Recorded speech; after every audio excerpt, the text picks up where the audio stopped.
guys, this is Jon. And this is Sethy. And this is Enduring Curiosity. On today's episode, we talk about our favorite decks predicting upcoming sets and emotional prep for the pod.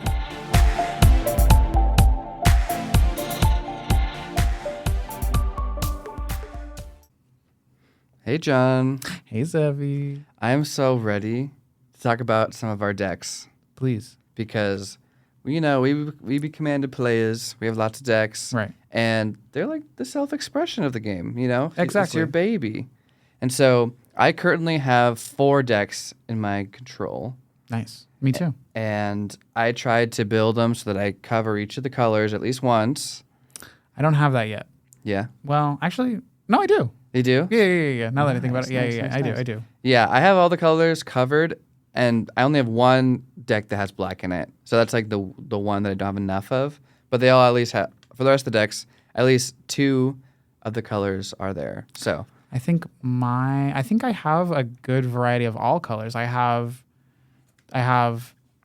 2 decks with black, 2 decks with white, 2 decks with green, 2 decks with you got it all. I got it all. Oh my gosh, you mastered the puzzle. I mastered the puzzle. I have 2 of each, but 1 black. So it's like, Yeah. I'm almost there. Because I mostly build 2 color decks. Mm-hmm. And so I have 3 2-color decks and then 1 3-color deck. I have 2 colors and 2 3 colors. That's balanced. You see, harmonious.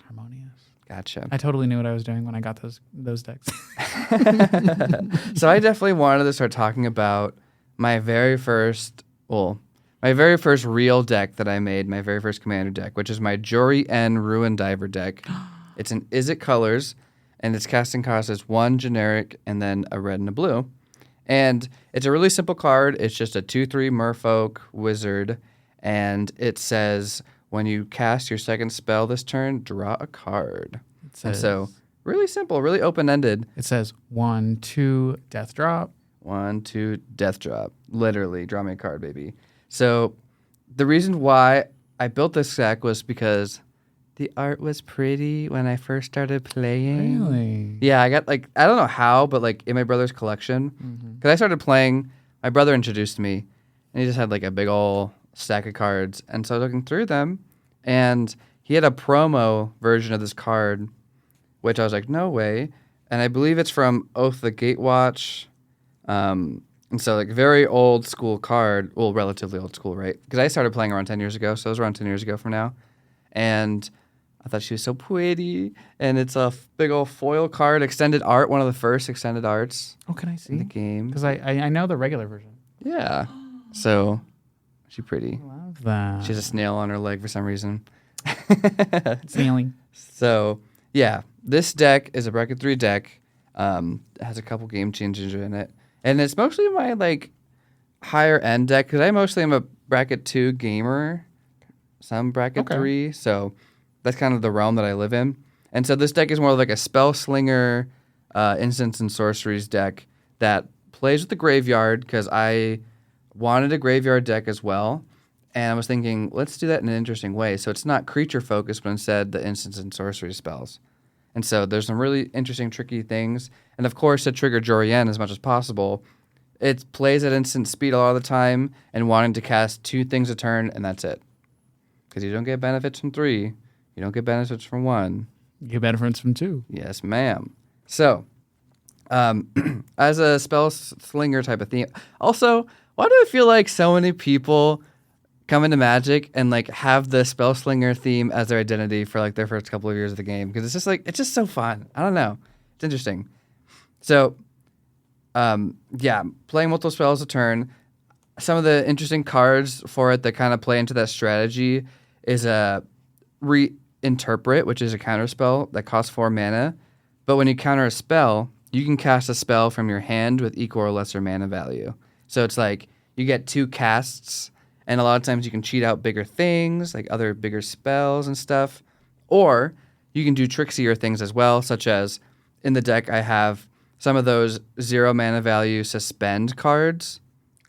Oh, yeah. Yeah, I do. You were telling me about that. I know. And it's my pride and joy because Right into it. I love me an Ancestral Vision. I love me an Inevitable Betrayal. Because it's like, oh yeah, let me counter your thing and then search your deck for your coolest card and put it on my play. Like, come on. Isn't that awesome? What were you gonna do? No, then you're not gonna do that. That's It's like, fine now. actually, you're not doing that, and I do your best thing. Come on. So Nasty. fun. So it has some wheels in it, too, to help play with the graveyard theme. And so some of the graveyard themes, obviously, are like Snapcaster Mage, That's a good one. Mission Briefing, which is like an instant and sorcery version of Snapcaster Mage. And I have a card that I love called Invoke Calamity. It's a 5 cost that lets me cast up to 2 instants and or sorcery cards in the graveyard at instant speed. And so I can cheat out other sorceries at instant speed. Instant speed. Yeah, I can do like wheels and stuff at instant speed stuff to really be tricksy with it. So love this deck. And so ultimately the way that it wins, there are some handful of combos in there that are 2-card combos that are like, you kind of get them later in the game, maybe like turn 8 or so. There are some tutors in the deck, but they're very minimal, and they're kind of quirky tutors like Gamble. It's like you get a card, but maybe you discard it. Oh gosh. So yeah, those type of combos. But also there's some mass creature type of things, and so Rise from the Tides is a 5 and a blue sorcery. Put a 2/2 black zombie creature token onto the battlefield tap for each instant and sorcery card in your graveyard. And you're going to be casting a lot of instants. You're Sorcery. spell slinging, you're wheeling, you're getting them in the bin, and so you're stacking up your reward into the late game. And so those type of cards, as well as Eris, Roar of the Storm, which is such a cool card. It's a 10-cost creature. What is 8 blue and a red. So, but it reduces its cost by 2 for each different mana value instant or sorcery card in the graveyard. that? Okay. It has Flying and Prowess. It's a 4/4. And when you cast your second spell each turn, sounds familiar as the commander, huh? We're noticing a theme here. You create a 4/4 dragon. And so imagine just like passing the turn, and then on the next player's turn, you make a 4/4 dragon by casting 2 things. And then maybe another time before your turn, you can make another dragon. So like you can kind of like cheat out these dragons and stuff and have a cool way to win. It's a lot of dragons. And so there's lots of fun stuff, lots of interesting things. Definitely check out the deck list in the comments or in the description below. But I love this. It's my baby. It's my baby. I love her. And so how do you feel playing the deck, and then how do you feel like the deck has done against like other decks? So I definitely had to tune this deck a lot because I had it since the start of my career. So like it started off jank as hell, let me tell you. Tell me about it, Irene. It was the one that had like the, The one, the 30, only? 30 lands The one, in the it. two? I was like, I don't know what I was thinking. It's a mess. But I love it because I get to like always be in the game actively thinking about other, like while on other people's turns and stuff. And so it's not like a deck where you just like throw out your pieces and then like wait till your turn. Right. And throw out the pieces and then wait till your turn. You know, it's like I need to be actively thinking about, oh, what do I counter? What do I interact with? What do I bounce? Because it is like a tempo deck where like there's a couple board wipes in it, but they're like return to hand board wipes. Right. Or it's like I like to think those as more as like board resets. You're right. It's like a tempo swing. It's like Yeah. a reset to like. I got a reset. I don't got a board wipe. Right. That's And- how I feel about And these since they're cards. instant speed, you can kind of threaten people and be like, if you attack me, we're resetting the board. But if you attack my opponent, we both win. Right. So love the politics out of it too. So it makes me happy for sure. And I love that like it's tricksy. And I think I love tricksy elements in a deck. I think another thing too, just from the way you describe the commander, is like it's a commander that I think would fly under the radar a lot of For like sure. other people's commanders a lot nowadays. Yeah. Because it's just like, oh, he's just drawing extra cards. So no one's gonna be like, witch. Yeah. Witch. Right? Like, It's this not is your win con and your engine in one card. It's not a Miss Bumbleflower. I'll say that much. It's not a Miss Bumbleflower. Right. So yeah, I definitely like the unassuming things because I think they made a couple of versions of this card in Outlaws of Thunder Junction that are play your second spell commanders. Mm-hmm. So Lee is like almost a strict upgrade from this card. Mm-hmm. She doesn't draw you the card, but she puts it in exile on your second cast. But she also does more things, and so like for the same mana cost, and so similar card. But I kind of like it. I want to keep it my beloved first time playing the game, and No, that's fair. my hidden gem that I found 10 years ago. Yeah. Yeah.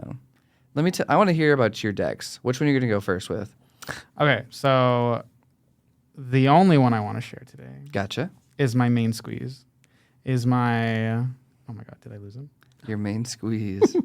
My main squeeze is my Zergo Storm Render deck. He is a Mardu, so he is red, white, and a black. And he is a 3/3, mobilize 1. And he has, which mobilize is the feature where when you attack, it has a 1/1 red warrior creature token that is tapped and attacking as well. Yeah. Mobilize is pretty cool because it's like you just make a board out of nowhere. But for the mobilize, the creature at the beginning of your next end step, you have to sacrifice it. Gotcha. But so for Zergo, he has when a creature token you control leaves the battlefield, I draw a card if it was attacking. Ooh. But otherwise, each opponent then loses a life. So the thing about this deck, funnily enough, when I first did this deck, I actually did it wrong. Uh-oh. I had it backwards. So when I first did this deck, I thought it was, because I attacked with it and now it's leaving, now I get to draw a card. But now someone pointed out to me, they're like, literally, like I think a month or so ago, they were like, no. It's dying, but it's not dying in combat. So now when it leaves, now everyone's losing life. And I was like, so I thought he was more of like card draw engine, but he does both. He does both. But he's more of no, everyone's gonna fucking suffer. We love a verse king. A verse king. He said, you're gonna take it, and then sometimes I'll take it. Zergo. Daddy. Hold He up. is daddy. Literally, kid you not. When I first, so he was part of a precon of right. He's part of a precon. I don't remember the specific name for the precon, but he was part of the Angry Boys Tarkir deck. Our Angry Verse Boys Tarkir deck. And he was part of the Tarkir Dragonstorm, right? That was the set called? Yeah. So he was part of the one of the precons for that, but he was the backup commander. He wasn't the face commander. He was the backup commander. He's the B-side. I'm pretty sure he was the B-side because I think the face commander was Nevir. He's like a dragon, same Mardu colors. Gotcha. But he is, when he enters, he creates 2 goblin creature tokens. And then Narav. Crackling Vanguard. Yes, Crackling Vanguard. So he makes 2 goblin creature tokens when he enters, and then when you attack with him, he does extra stuff. He does extra stuff. He's a 2 and then Mardu, which is red, white, black again. And then he's a spirit dragon. He has flying death touch. That's kind of dope. Being a spirit dragon. Spirit dragon is pretty cool. Like that's pretty iconic. Like imagery wise, you could go so many directions with that. Yeah. But he does look super dope. He's got like the big pinkish purplish wings. He's got like literal like energy of like thunder coming out of him for like horns. Shit. So he's like really fucking cool. But he's a 4/4 flying death touch. And then it says when he enters, he creates those 2 1/1 red goblin creature tokens. Then when he attacks, you can exile a number of cards from the top of your library equal to the number of differently named tokens you control. And then during any turn where you attacked with your commander, you can play those cards. Now, I'm pretty sure he was meant to be the face commander, but I didn't really like him. He doesn't have pecs. He doesn't have pecs. He's not an orc, and I'm not into monster fucking. I'm into orc fucking. There you go. So reasonable. But yeah, do you have him in the deck still?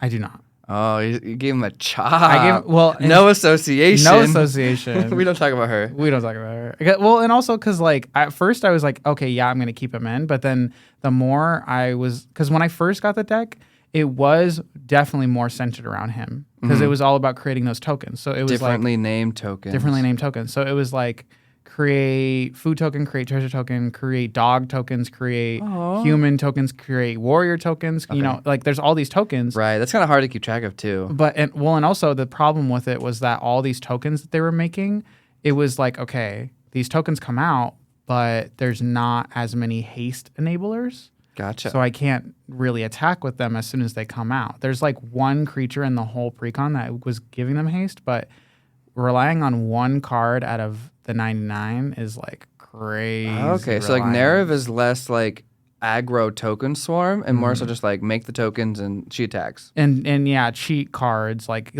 get that impulse drawing so that you can. But then here's another problem is that so I love Zergo because he is aggro. Yeah. But that can also be a drawback, is that he has to attack. So I have to make sure there's somewhere for him to swing. And he is a 3/3, and this deck is the deck that I have now upgraded and now catered him around. Actually, was one of the cheapest that I had to just replace cards out with because I already had so many cards from those colors. Because these, funnily enough, about him is that these are like the 3 colors that I do not like. Actually, hatred. I do not like red. Mardu hater. I do not like white. I do not like black. So This it is your is beloved. so funny that I love this deck so much, even though I do not like all of those colors. I'm a Simic player at heart. Yeah. But the fact that like he is all the colors I dislike, but is also everything I love at the same time, I'm like, and also very attractive. very attractive. They roped you in. That did help me buy this set. I mean, it's very interesting though, like having a Mardu commander that draws cards and stuff. Like that's actually really unique. It and is like really it's nice having the card draw. That's pretty Simic-y. So I can see the connection here. Yeah. What are some like key players in the deck that you think like help you do your strategy the best So you can? some things that I switched out. I think this is one of the ones I want to talk about because it's very prevalent in the deck. Is the life gaining Soul Sisters. The Soul Sister, So- Soul Sister. One of them is Hyla, Guided by Light from the Edges of Eternity. And she is a legendary creature, human soldier. She's 2 generic and a white. And she is, whenever she or another creature or artifact you control enters, you gain a life. And so with Zergo, the plan is, you're going to be swinging out. You're going to be making these, you're going to be mobilizing. So whenever your tokens come in, you're going to be gaining life. So I have a lot of like similar cards where whenever something enters, you gain life. Oh yeah. So if good. I've got like Yeah. 4 of these on the board and I'm gaining 4 life off 1 token, that can build up pretty fast. And draws you a card with Helia. It does, yeah, because at the beginning of your end step, draw a card if you've gained 3 or more life. So That's fun. that's another card draw. She's the only one that does that, like Yeah. card draw. But the fact that she gains me life, though, that's the main thing. That's What the main what draw for it. bracket is this deck? Like what kind of other decks do you play with? I'm not super versed in identifying a bracket. I would say probably 2, Okay. maybe edging on 3. But the problem was like 3 is that 3 usually you have like those chain combos that can win you the game. Right. 3 has game changers and 3 has faster turn. And Fetcher wins. There is a card I have. I don't know if it's a game changer, but it's definitely like I've heard of this card a lot. So one card I have in here is the Grand Abolisher. Grand Abolisher. Dang. 2 white, 2/2. During your turn, your opponents can't cast spells or activate abilities of artifacts, creatures, or enchantments. Yeah, this card straight up is like, leave me alone. Literally, because when I want my Zergo to be doing his things, I don't want anyone interrupting him. Yeah. So I'm like, stop it. And like, I could see where it's like, if you're not comboing off or anything, it's more so like a fair, aggressive like attacking piece. Oh, yeah. I like that. Yeah. It Grand stops Abolisher. people from doing any combo tricks on me. Because Yeah. I want to be the one doing combo tricks and being like, haha, gotcha, bitch. And if they're going to decide to messing with your board, they got to do it before your turn starts. And Exactly. since you're mobilizing, you're making so much stuff on the fly, haste enablers, it's hard to tell. Yeah. So here's another part, the main key of this part, because this deck is a aggro aristocrat that can fuel its like self-fuel itself by like keeping me alive by healing me, Yeah. card draw, but also draining the fuck out of everybody else. Because one of the biggest staples in this deck is Mirkwood Bats, which is 3 generic and a black creature bat. This is from the Lord of the Rings set. It has flying, and whenever you create or sacrifice, I'm gonna do a token. Which guess what?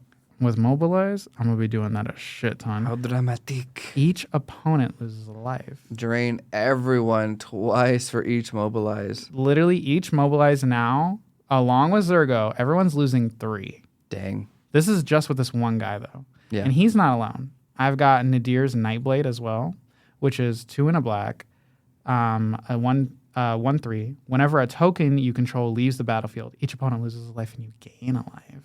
That's good. And I actually like incidental life gain in like a bracket 2 space is actually super good. Because like if you whittle your way up maybe 10, 15 life more and at minimum, that's gonna stall you out another turn or two. That's what I'm saying. So like I have those 2, for example, and then I have like, let's say I have like 2 of the Soul Sisters out.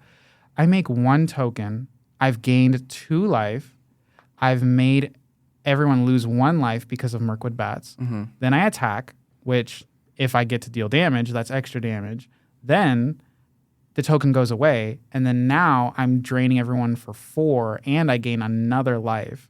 And it's just like, that's what I do is I'm aggro, I drain the fuck out of people, and it's like, if it literally is like the minute Zergo's on the board, it's not difficult to stop him, but once I get my pieces together, like my biggest 2, like there's like, I think there's like 5 pieces that I would say 100%.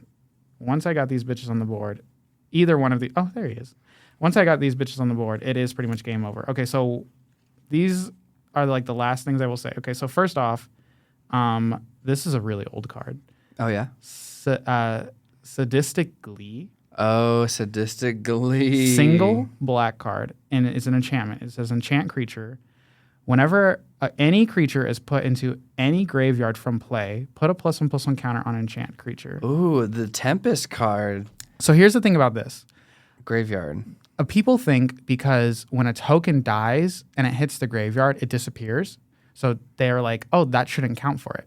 Technically, it does count for it. You're right. Because it hits the graveyard. The thing is, the card doesn't say it has to be in the graveyard. It doesn't say for however many cards go to the graveyard and are in the graveyard, put +1/+1 counters. It just says as long as it hits that graveyard, put a +1/+1 counter. I think like the modern day errata of when it goes to the graveyard is now like when it dies. And that makes more sense to new That players. does make more sense. Where it's like, oh, the token died, you know. Yeah, because I think if they updated this card, 100% they would say like blah, blah, blah, blah. Yeah.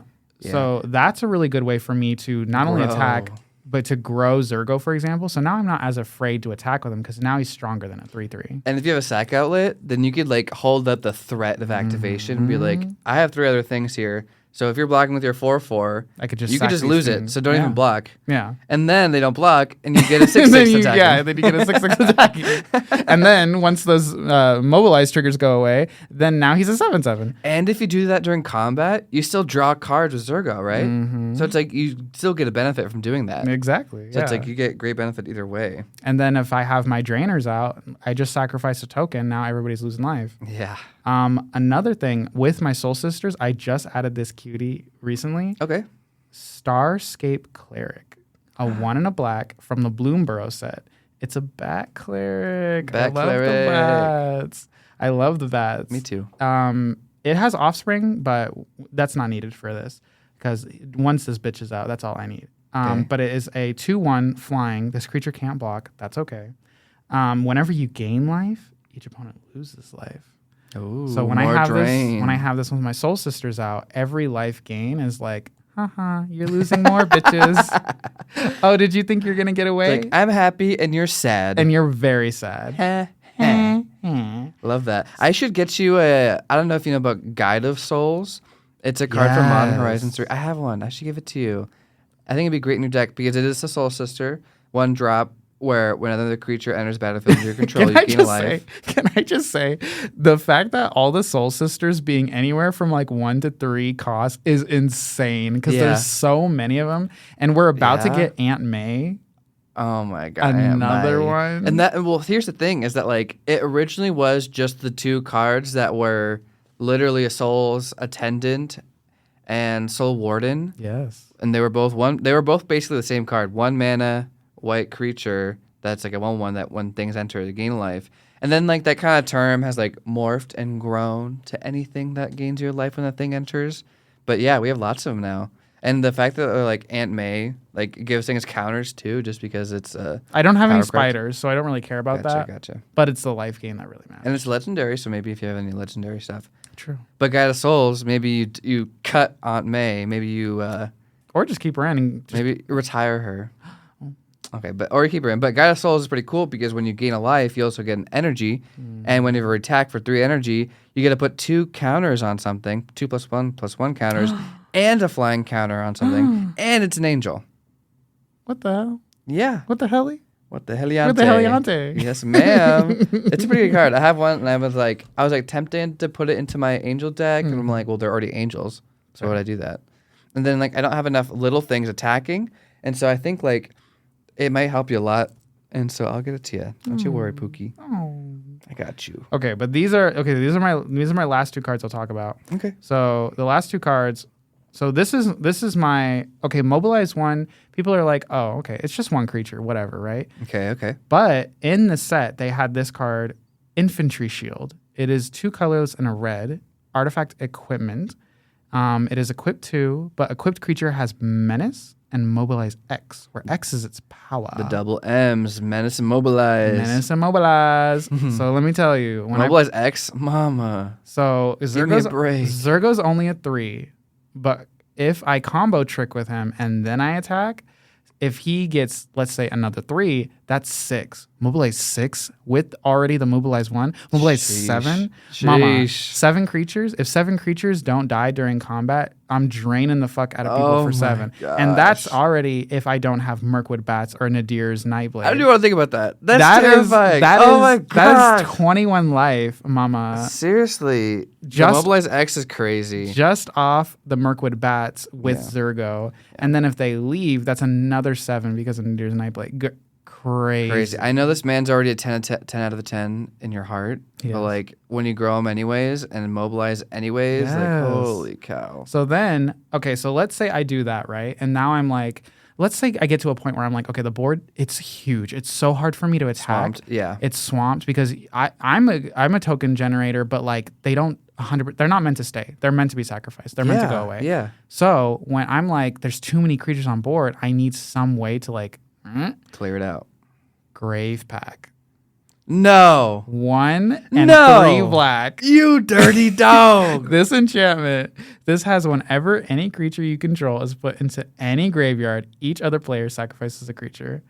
Mama, that means tokens. No. That means tokens. Oh, did you have 10 creatures you could block with? I'm gonna attack the bitch who doesn't have anything, and now you have to sacrifice 7 of those creatures. No. How dare you? It's nasty. It is nasty, and it's pretty good because like my Jorian deck, for example, there's only 10 creatures in the deck, so like I only have like 3 of them out. So that means like if you just Grave Pact, you it's have like, so many spells then. If it's only 10 creatures, I think I have like more than 30 spells, more than 30 instants and sorceries. Yeah, it's a unique build. I love it though, but. Yeah, you just Grave Pact all of my special stuff, and you just sack your tokens that were going anyways. That's why I love this deck so much. This deck is all about creating those tokens and then swinging out, and then even if like they die, guess what, baby? You're still gonna die too. Yeah, and I love how you have options even against like a propaganda or something where like you can't attack, you can still drain. I can still drain the fuck out of the table. Yeah, so you're threatening in many ways. But yeah. Nice. So I don't really know. I want to say 2 again, like bracket wise. Yeah. Because like it doesn't have any of those like game changers, infinite combos or anything like that. Yeah. So, but I still have a lot of fun with this. And my experience with this deck is that it does play really well. And my friends have gotten used to it enough because I play it enough that they're like, oh, that bitch is out. Kill on sight. Yeah, kill literally. They're like, kill that bitch. And I'm like, no, he's my baby. You see, when I'm against it, I'm like, if you attack someone else, but see, I politic that. I still drain people though, so you have to be okay with that. Ugh. I know. I gotta think of something. Okay. Loved your deck. In response. Yeah. What you doing? What's your response? In response. Counterspell. Counterspell. I have another thing to talk about. Okay. Enduring curiosity. Enduring curiosity. And we're back. Main phase 2. Main phase 2. We Let's haven't hit it. ended our turn yet. What's our next idea to go on to? For Magic. Yeah. I- No. For Dinosaur Rex. I don't know. Dinosaur Rex. If we were to do another dinosaur theme, I would want hummingbirds. Non sequitur. Hold up.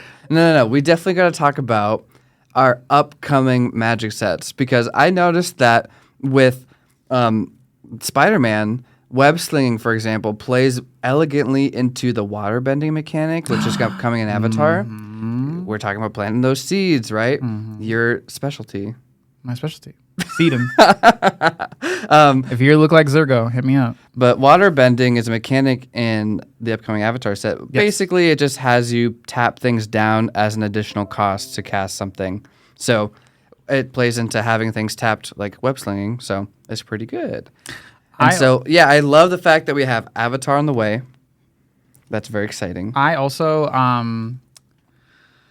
I think that there's a lot also to be said about, what is it? The firebending? Adding that mana. Adding mana. During combat. Spicy. So not only does that mean way easier time to cast those like combat tricks, but also anything with flash, get anything with flash out, real right? nasty. Instant speed and messiness. You gotta And so for the firebending, when you do it, that mana stays only during combat, right? yeah. And then it goes away. Yeah. So it doesn't stay with you to the second main. But we just got Mr. Electro for Who dat? Spider-Man. What do you do? I think he might be either a 2 in a red or a 1 in a red, but he is like a creature where you don't lose unspent red mana as your steps change. And then you can, when he dies, he like shocks everybody. And you can pay into that. That's right. Electro Assaulting Battery. He's a 1 generic, 2 red, 2/3 human villain flying. You don't lose unspent red mana as steps and phases end. When you cast an instant or sorcery spell, add a red mana. And when he leaves the battlefield, you may pay X. When you do, deal X damage to target player. Yeah. So yeah, keeping up that mana. Keeping up that mana. Yeah. So then you firebend, cast your combat trick. You still get that little extra mana, especially if you're able to cast any spells for free. Yeah. Extra mana. Then, maybe web sling him. And then if you web sling him as he leaves combat, pay that mana that you didn't spend during combat and just shock the fuck out of everybody. Burn him in the face. Okay. Taking a step back, looking at the big picture of firebending, I really like that mechanic because we all know that red is pretty weak in Commander, right? Mono red especially is just doesn't have like the card draw strengths of other colors. Doesn't The have weakest like the ramp. or just one of the weakers? I'd say the weakest monocolor. To be honest, that's a whole different episode. Even with Krenko? Even with Krenko. Well, because other colors can do more busted things too. And he's not the only bitch that can do Mass tokens. mass token creation. But anyways, so obviously red, their card draw is impulse draw, right? Exiling cards from the top and you have a limited time to play them. Firebending is that same concept but for mana and ramping. And so it's like you're still getting some kind of mana acceleration but at a temporary phase. And so it still feels very red, but it also helps supplement one of red's weaknesses, which is not having ramp. And so like in that sense, you can like have a lander token in combat. You can crack your lander with that mana and use that as like a permanent ramp source, Wayfarer, Bobble type of thing. Yeah. So I think it's actually super nice that they're like helping red in their weak areas with firebending. And also it helps with what is it? There was that from what was it? I'm sending you the mind energy to conjure this thing. It's the race Ether Drift from Ether Drift. Yeah. It's the shark. It's the shark that says whenever you discard a card, put that many give that creature +1/+1 for every card you discard. You be growing. So if you build a whole deck around the idea of discarding and then you swing with firebending to gain a whole bunch of mana, and then let's say you have like blood tokens, for example, or a sack outlet to discard cards, then you can discard cards with that. You can make stuff grow bigger. You can swing and hit for even stronger. Yeah, that sudden mana surge can be very useful. It can be very helpful. Very tricky. And honestly, I'd love to see a world where combat tricks are more popular because they're fun. And like they can blow people out. When on my in the pre-release, I lost a game to a combat trick because I was like The +4, the +4. Yeah, the +4/+4, and Yeah. then I got hit, and I was like, ah. And it's like 1 mana if it targets a spider, which If it is targets a limited. spider. Limited, that's very common. That's very crazy. Yeah, so Avatar's coming up. Avatar's coming out. And then we have 2 in-universe sets after that. We Yes. have the Lorwyn Eclipse set, Yes. which is obviously really exciting, very cool. I love Lorwyn. You're very excited. I am very excited. I can talk about it forever. And then after that, we have another set that I could talk forever about, which is Return to Arcavios, which is basically Strixhaven. That's right. I Yeah. love Strixhaven. And So I think that the You're current... getting like 2 sets already for next year, back to back. So you're Seriously. like, yeah. That's low-key why I was like, I'll pass on Spider-Man because I got my babies coming up. I mean, I'm not even like a huge Avatar fan, but I respect the series, and I've watched a lot of episodes, you know? Yeah. And so it's like, I'm excited for that. And then my 2 in-universe sets that like are some of my favorites, I'm excited. I am excited for those. I don't know if you also saw, but they just recently teased doing a collaboration with Nickelodeon. Oh, right. I did see that. Well, they already got Avatar, which Yes. is Nickelodeon. Which so is they're- Nickelodeon. And I mean, they're just opening the doors, right? They really are. Spider-Man and like the tease of the Mind Stone and stuff, 1,000%, they're trying to open that door for other like Marvel Universe stuff. Which is actually that does bleed into another topic of mine, which is I fully predict for next year, Oh, fully predicting that they're going to do another Marvel set Yeah. at some point next year. okay. And I also am like predicting that they're going to do, because they already said they were, a K-pop set. Oh yeah, they said But- they were interested in doing that. But now this is just me, not even fingers crossed because, You don't want- no. It has to happen. It has to happen.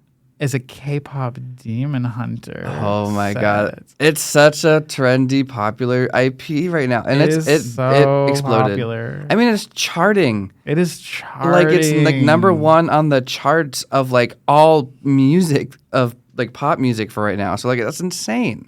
And it's just insane to also think about like if they were brewing up these ideas for what sets were going to come out and they were like, yeah, we're just going to do K-pop. Okay, it's really hard for me to believe that they way back were like, let's just do K-pop for some random reason. You know what I mean? Like Yeah. no, I 100% feel like because they saw what happened with K-pop Demon Hunter, and I think I don't know if it's actually going to be with K-pop Demon Hunter. I would die if it was. Okay, yeah, let's totally talk about the sets that we want to come up soon. For And next year. For next year or for like soon, just because I know like the release cycles can take a while. And so like upcoming sets that you really want to see happen. So K-pop Demon Hunters is yours? One of mine. Gotcha. Okay. I mean, I think I do like K-pop Demon Hunters. I'm not like a stan or anything. But like, is there enough lore, babes? Is there enough lore for that to exist? I know they're expanding, right? They're making new movies and stuff. Mm-hmm. So they can probably like ask the behind the scenes, like, hey, what's in the new movie? What can we... I mean, if Wow. anything, it would just end up, like becoming like a Spider-Man. Like they pull a Spider-Man with it. I don't know if that's a good guideline. I don't know. They Yeah. said K-pop. Here's Well, the thing, yeah. though. Are they doing an in-universe K-pop thing then? I mean, Because how would they do it otherwise? I was thinking, well, okay, so I Because mean, currently, what fantasy lore do we have that involves K-pop that we already don't know about? You know what I mean? Yeah. So they would either pull from something or they would make something all brand new. so currently K-pop Demon Hunters, I think is only enough for like a secret lair, like 5 cards, maybe like 2 secret layers of like 10 total cards. You know what I mean? But for the K-pop idea, I mean, it's interesting that they did explicitly say we're looking into adding K-pop to Magic, which is like, okay, so let's imagine how. So when I first read that, I mean, you're right. There could be like a whole set of like a K-pop girlies or Girlies, whatever. I mean, baddies. I love that. I was at first just because like Magic is mostly like straights. That Right. it probably was going to be like maybe Sorry, like straights. a small archetype in a major set. So like hypothetically, if we go to Strixhaven, maybe there's like the green, blue, girly pops that are the K-pop girlies, and that's like their little Quandrix little K-pop group or something. You know what I mean? Like that's kind of like what I was thinking where it'd go. I mean, probably Prismari. I don't know why I said Quandrix. The red blue group will probably be the K-pop ones, like hypothetically. You know what I mean? Mm-hmm. I And so like that's probably like I don't know, a fifth of the set. And so that's still a lot of cards. You know what I mean? That's like probably like 60, 80 cards, whatever, like K-pop related stuff. And I feel like that's enough to like rope in that audience if that's what their design is. But like a whole set, I don't know if they'll do that because like it doesn't mesh with the normal audience. I don't know how far it is they're going to take it. Obviously, we're going to have to wait and see more. But I do think if they were to do any like K-pop, I mean, they would have to make their own, which like you're saying, that they could technically do that, or they would have to pull from what's popular, and what's popular is definitely K-pop Demon Hunter. I think that if they were to work with the woman, I can't remember her name. The designer. Yeah. The head designer who helped like work with it. I think if they were to work with her, they 100% could find something, you know, make more lore, essentially. Yeah, I definitely think they should. Like a way to expand on more lore and expand more about K-pop Demon Hunters without making it a show or a movie. I love that you're such a stan that you're like, put it in Magic now. My two interests must collide now. And there better be an enchantment, or there better be like a saga or something that's takedown. Oh, their songs. Their songs. Oh my God, they have to do their songs represented in cards. 100%. And then sagas make sense because it's like exciting and it's long and it's like, you get to see it more. Yeah, I think, you know, it's an interesting direction, and I'll be happy to see it. I love the girly pops and like more like girly MTG things. I'm such a fan of, so I'll be happy with that. I don't know if that route 100% just saying that they're gonna do K-pop is what the girls want. Oh yeah, but well, obviously, okay. So as an NB mask presenting person, it's kind of hard to be like what the girlies want. You know what I mean?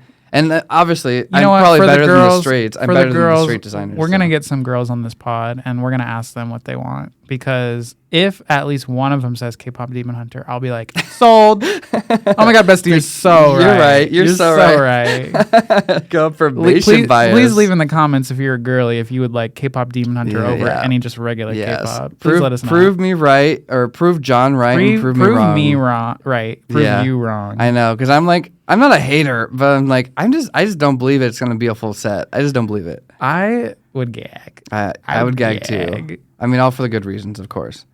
On the stack. It's my turn, babes. Oh. And he said counterspell. So I love me. I said force of will, bitch. Force of will. So I love me some Universes Beyond stuff. I also love me some Universes Within stuff. Yes. And so I got to have some options here. I do think the current trend of Magic right now is Universes Beyond. So I'm like, let me just be picky if I get the one chance to be in Universe See, Beyond. For me, again, this is like, it's like the boomer clash between the like new generation clash because I'm a Bosco. I'm just barely seeing this, and I'm seeing all these Universes Beyond sets. Your first year in Magic, and this is normal to you. This is normal to me. This is not normal to me. This is not normal to some other people who have been with the game much longer. I'm like, what the hell, SpongeBob?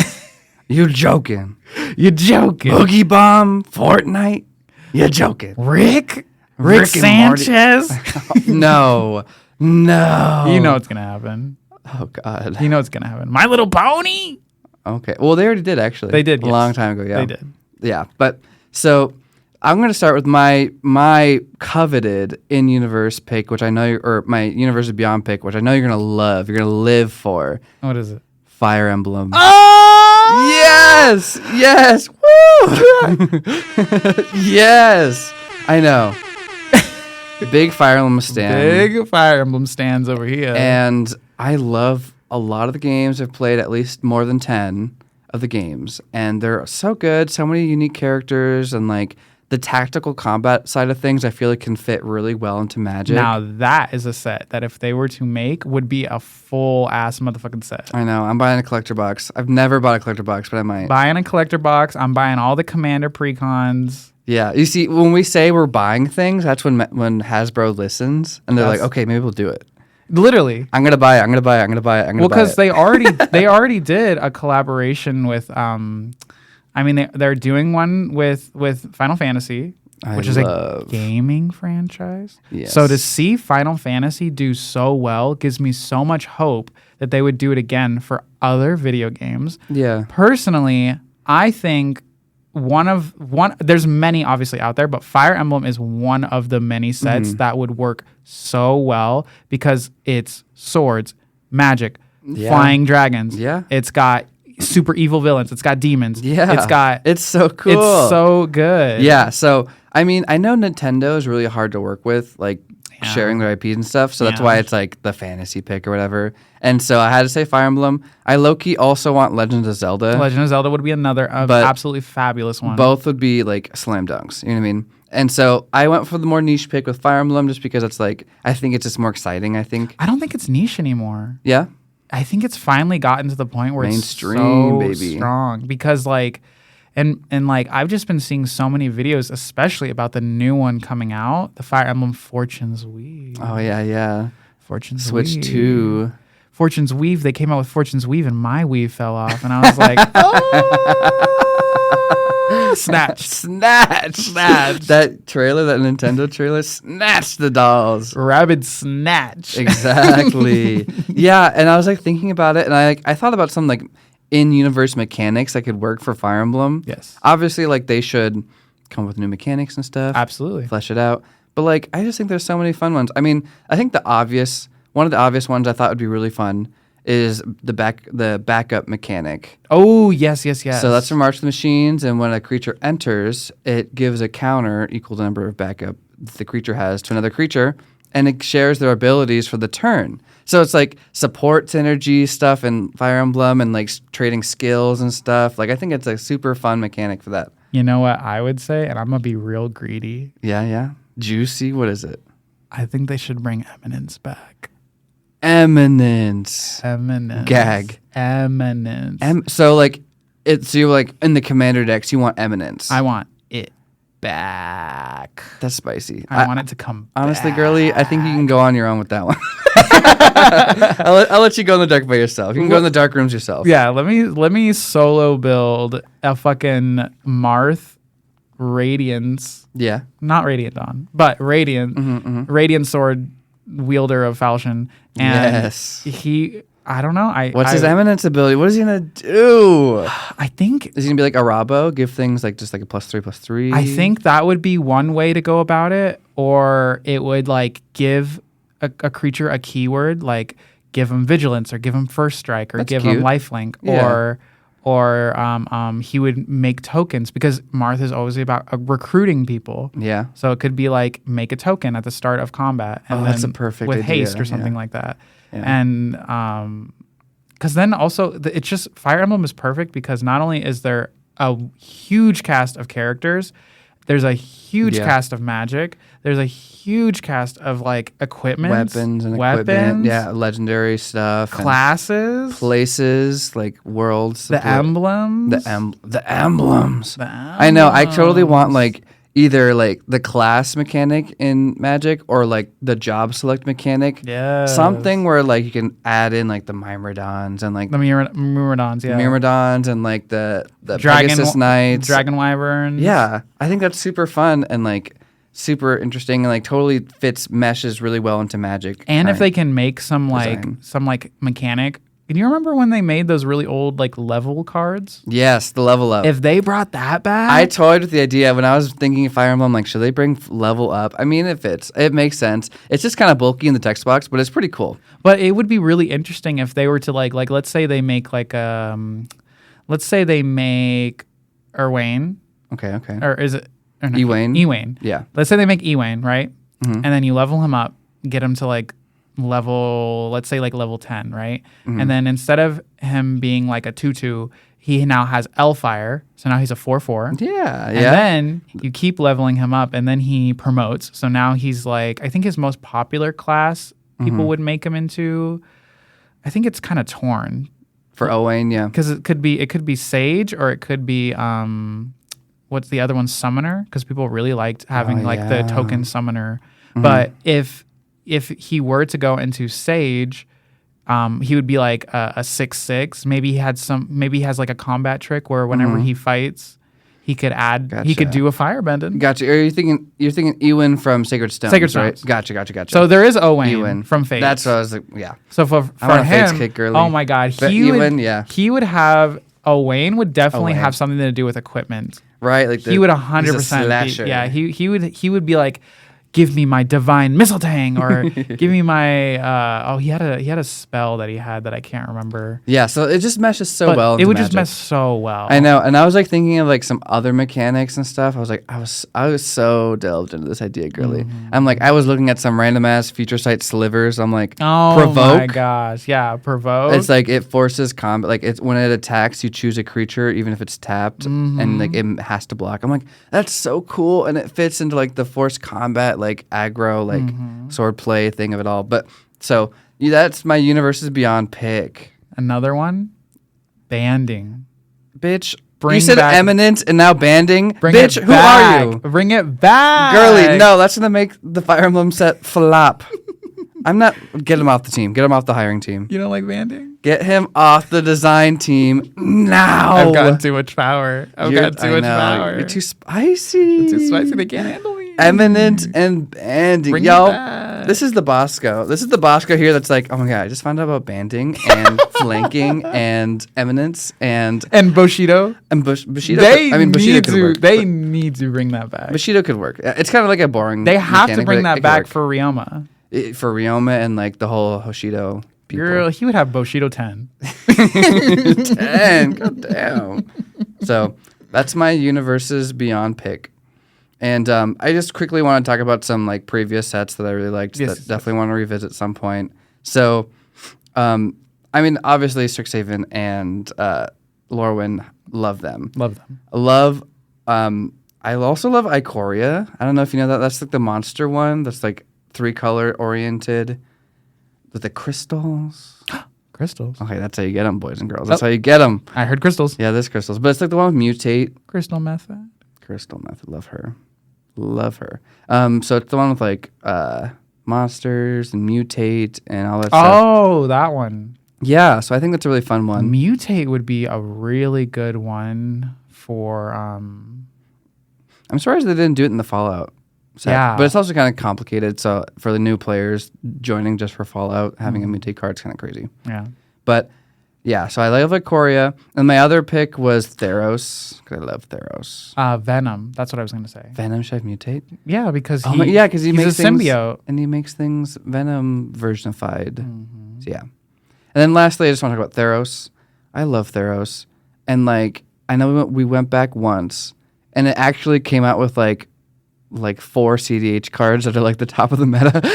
So how it's like, powerful they are. maybe we shouldn't go that crazy. And what were those for? So it's like Thassa's Oracle, Fuck her. Underworld Breach, Fuck. Well, it's okay. and then it combos like Lion's Eye Diamond and stuff. I'm not a CDH player, but But you know the combos. the fact that if you put the combo in front of me, I'll be like, what's this? What's that? What's this? I need help. I'm a baby. It's pretty complicated, but it's just like it was pretty spicy. And like one of my favorite cards I talked about on our favorite cards episode for monocolor cards. Go watch that. Listen to that. Go listen to that. I talked about Shadow Spear, which is from that set. Oh. And don't be gagging on that. Don't be putrid on that. Oh, fine. That's right. Wrong- That's right. Give me the twinkle. Wrong button. There you go. No. She's a twinkle in my eyes. So, yeah. And plus, like, at the end of the Phyrexian invasion, most recently, like, there was only one card, the Invasion of Theros, and, like, Yes. the flavor text is such a cliffhanger. Because it's, like, Afara, and she's like, if there's nothing left, if there's no seas, if there's no civilization, I'll be there. And so it's like, Mama, she's so cool. It's like, I'll be there. But what happened to her? Well, the Phyrexian invaded all the planes, remember? No. That's a lot of lore for you. I'm sorry. So I think that was Mama, right I just learned what all the colors mean. But yeah, the Phyrexians are evil, and they like. Well, I know that mean. much. But yeah, so They turned that green lesbian bitch into a creature. green lesbian bitch Nissa, like one of the Gatewatch, one of the most famous characters. She's a lesbian. Bro, Chandra was fighting for her life in Aether Drift. She was fighting for her life for her wife. We love Nissa Ravane in this podcast. Well, maybe 50% of us like Nissa Ravane. I don't know who she is. Sorry. I don't know her. I don't know her. I know Sandra. Chandra is iconic. Yeah. Okay. That's all. I care about out of all the planeswalkers, I think the only one I care about are the daddies, I guess. Are there any? Beefy Bara men Are there the any? ones that you like. Are there any? Well, Johnny raised his eyebrow. Raised his eyebrow. So now furries know you're welcome here because Furries are so welcome You're so here. welcome here. Thank you very much. so I'll collect those welcome. credits. you collect those credits. Beefcake Planeswalkers. I Yeah. don't know. Literally look up hottest planewalkers. Please comment. Who do you think the we hottest have- planeswalker is? Leave some comments here. We need some And don't just ideas. say Sandra because she has fire. Like if you think she's the Bruh. hottest, Oh, Garrick. who the hell is that? Garrick is toxic. Garrick, he's actually one of the first planeswalkers ever. He was part of the cycle. The Lorwyn 5 is what they're called.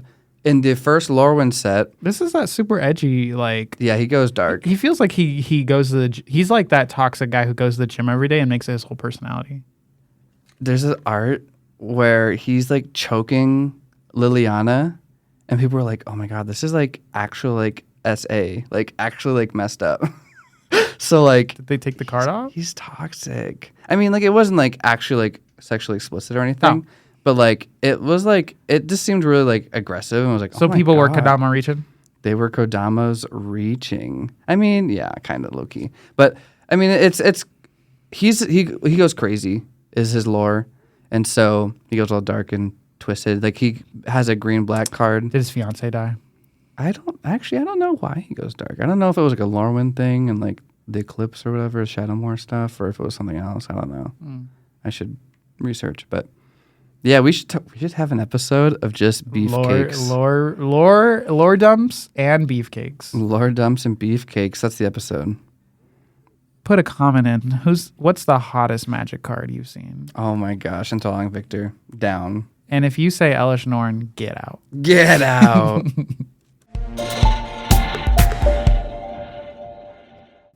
Enduring Curiosity.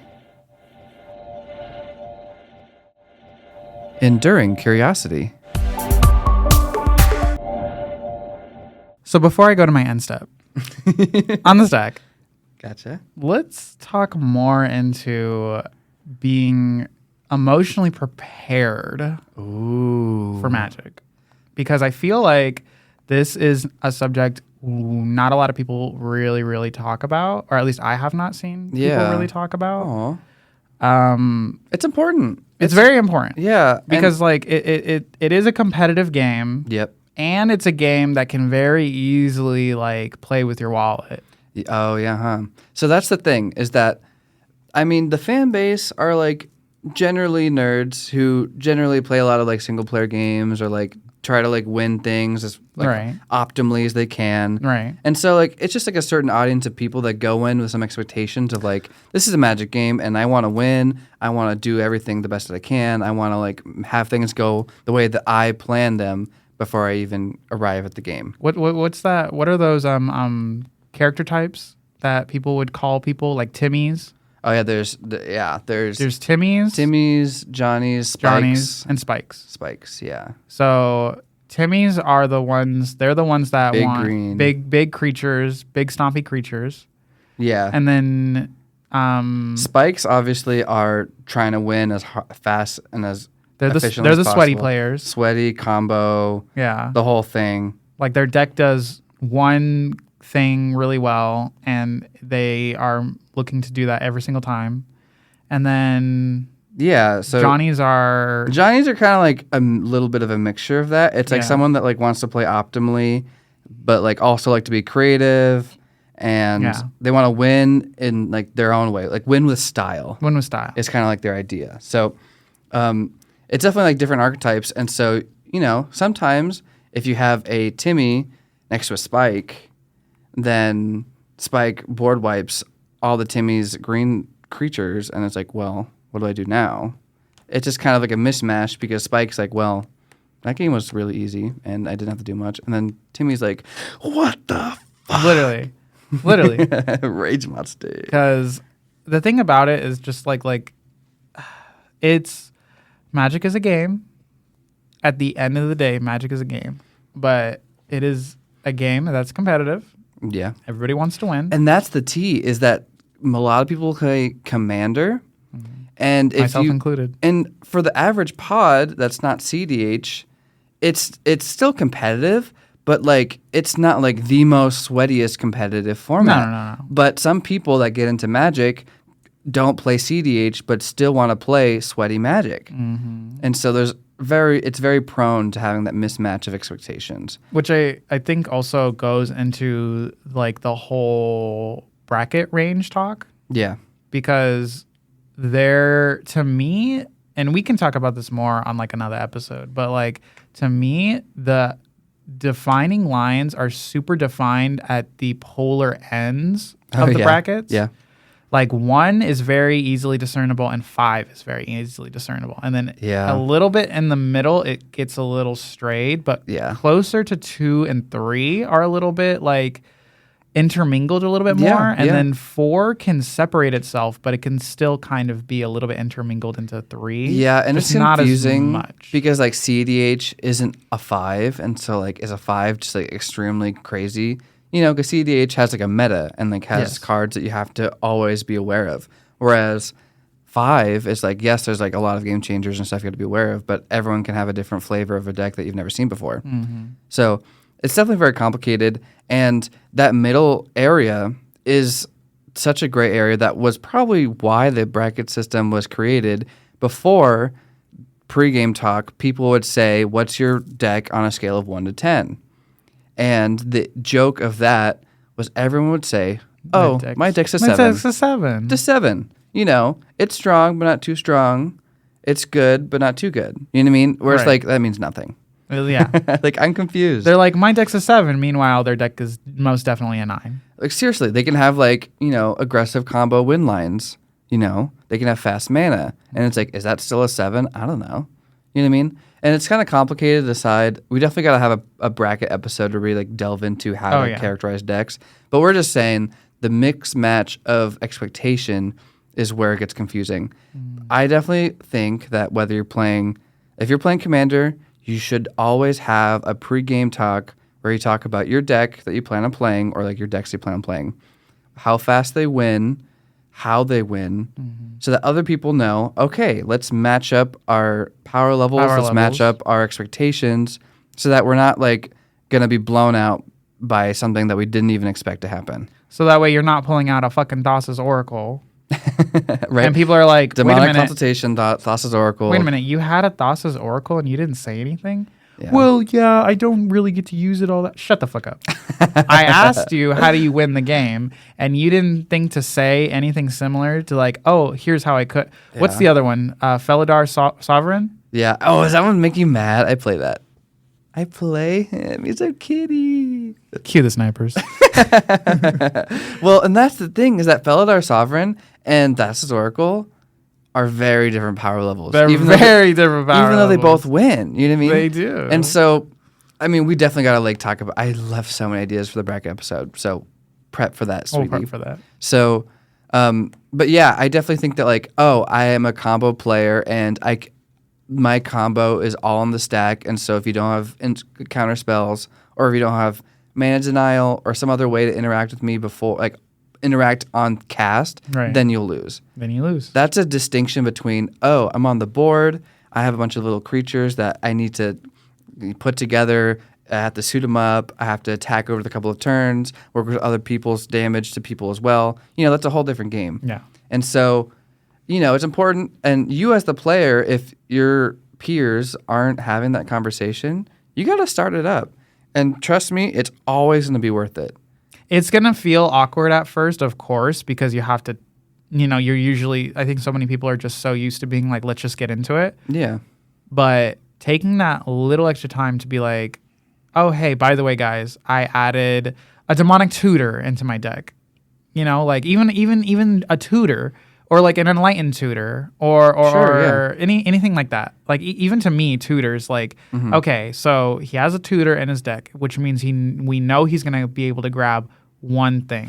So like recently, I feel like a lot of people will have like equipment like tutors, which are, I feel like, a lot more accessible than a lot of things. Yeah, I think that conversation is very complicated, and I'd love to delve into that.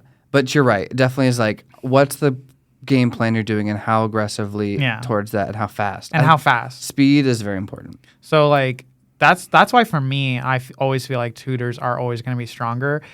Even, like in a sense, land tutors, like, and I know they're saying like, oh, land tutors, whatever, that's just basic, like, but having extra mana much faster than everybody else, like, you notice how much faster the game and that's goes. the thing is that since Commander's a social aspect, you could be the player that doesn't even realize that they're popping off so much faster than everyone else, and then you get targeted. Then you get blown out. People remove your things unproportionate to what they're removing from other people's things. Yeah. And it's like, that's threat assessment. That is. And most of the time, it's not personal. It's just like, hey, that's just the board. You know what I mean? Right. And sometimes it's hard to analyze, like, what the threat assessment is. You know what I mean? Because you can see someone with, like, 2 Llanowar elves and be like, oh, my God, that's, like, really powerful. Or you can see someone with, like, that just drew 8 cards or whatever, so they have, like, a 15-card hand. And it's like, oh, shit, that's really powerful. That's really powerful. But you don't see anything on the board. Right. And so it's like sometimes people make wrong threat assessments and they're like, let me just kill you 2 Llanowar elves, and then it's like, why are you targeting me? But it's like, they made the wrong decision there, but it wasn't ultimately like, to hate on you. But so many people come out from a game and say, I was targeted. It sucked. My play group is so annoying. Well, also, I always feel like if another thing is that this should be a shared experience.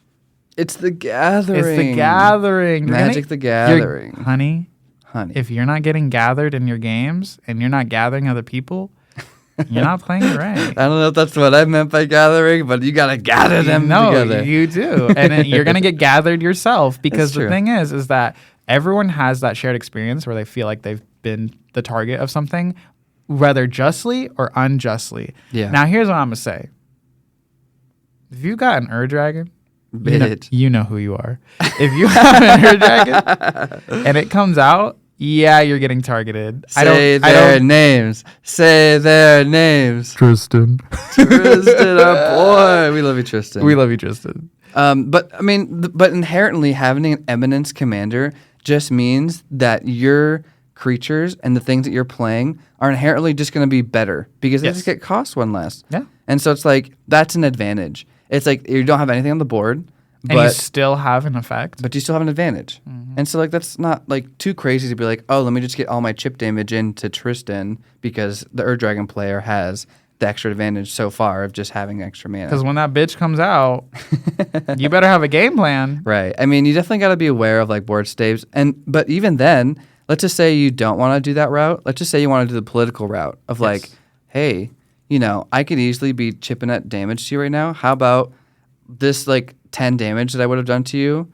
Next time you have a dragon, you swing it somewhere else. You know what I mean? Like, there's fun ways to make it interesting instead of just like hating and being mean. True. So definitely like explore all options there. Take moments also in your pods.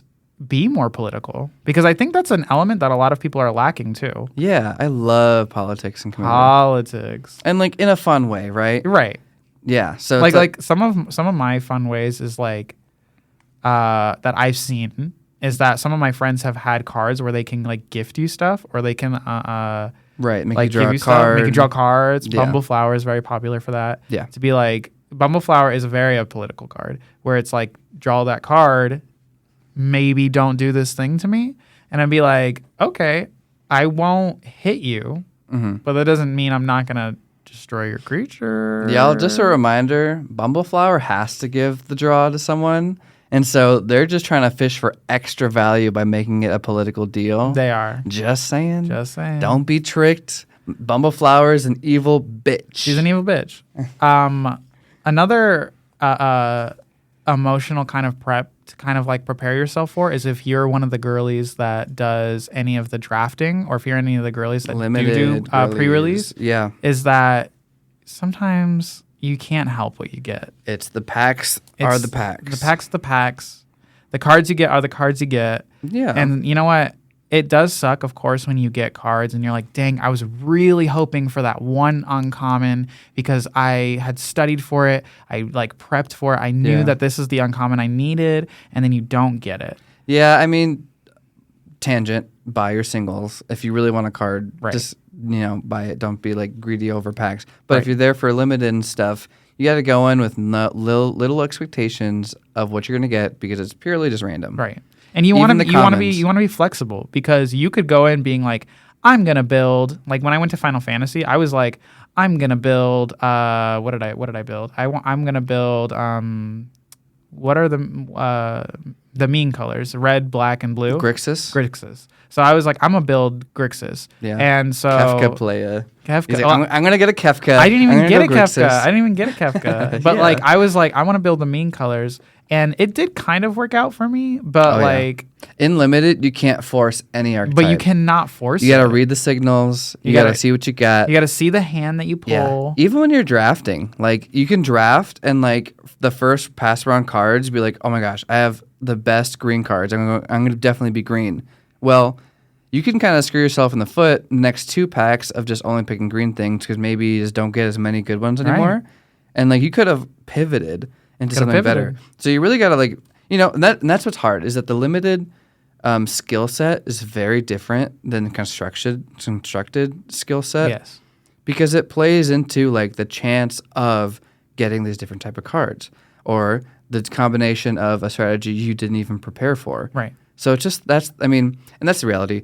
Limited also is very pre-release especially is very complicated because it's brand new cards. Yes. No one's played with them before. People have ideas of like the most powerful cards, but I promise you, in limited and pre-release, you will find commons and uncommons that you're like, wow, I did not assess that card as much as I should have, and it's winning the game. You know what I mean? And especially when you like color lock yourself, you could lock yourself out of a really good removal spell. You could lock yourself out of like a card that could give you draw. You could lock yourself out of like a creature who has flying. You gotta prioritize your bombs and your removal. And having that like one creature that has good avoidance or evasion, maybe a creature that has good like lifelink or something. We love lifelink. We love lifelink. Yeah, and I think like ultimately for the emotional aspect of going to a pre-release and stuff, just know no matter your skill set, you can be a long-term player, you can be a new player. There's other people there that studied the cards, that have gone over the set, have maybe they got boxes early, they already opened packs, already have imagined stuff.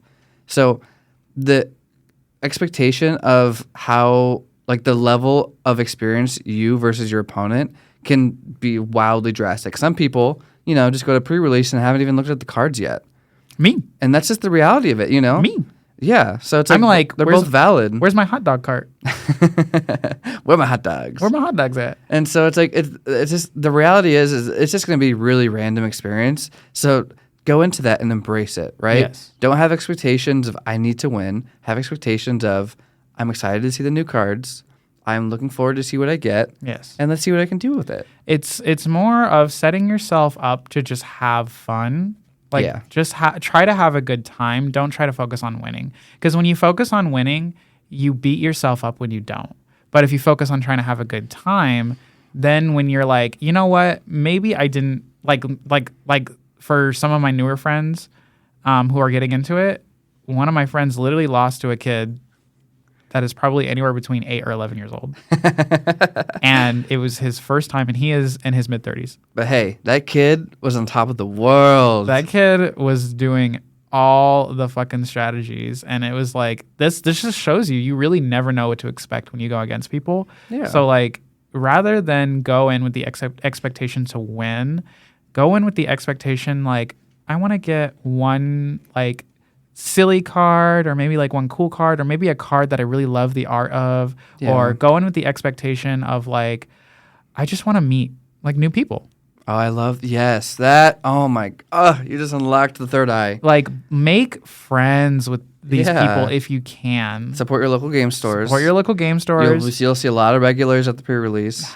Try to build up maybe some kind of friendship, because like when we went to our pre-release, I started recognizing some people. Oh yeah, because it was our third. Because it was our like, at this specific game store, it's our third. It's our third time. Yeah, in a row. And so I think you played against you specifically played against a guy that I had played against before, and he's very chillax, very fun. Yeah.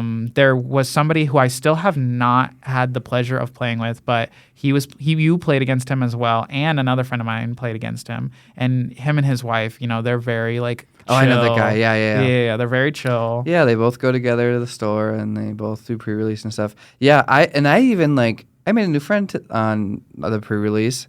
We added socials, and he wants to play games. Like I was saying, that's a brand new player to Magic. God. I know, like a brand new player to Magic. Look at him, just picking up the straights. We gotta start somewhere. The bar's low. The bar's low. We need more MTG girlies, gays, and theys. Listen, 100%. When we did the space one, when we did the Edges of Eternity, there were some girlies on our side. Yeah. There's some. You see, Spider-Man. I don't. Not the target audience. I'm not We're gonna. not the target audience. Just saying. Space was though. Space is definitely the target audience for us. Just saying.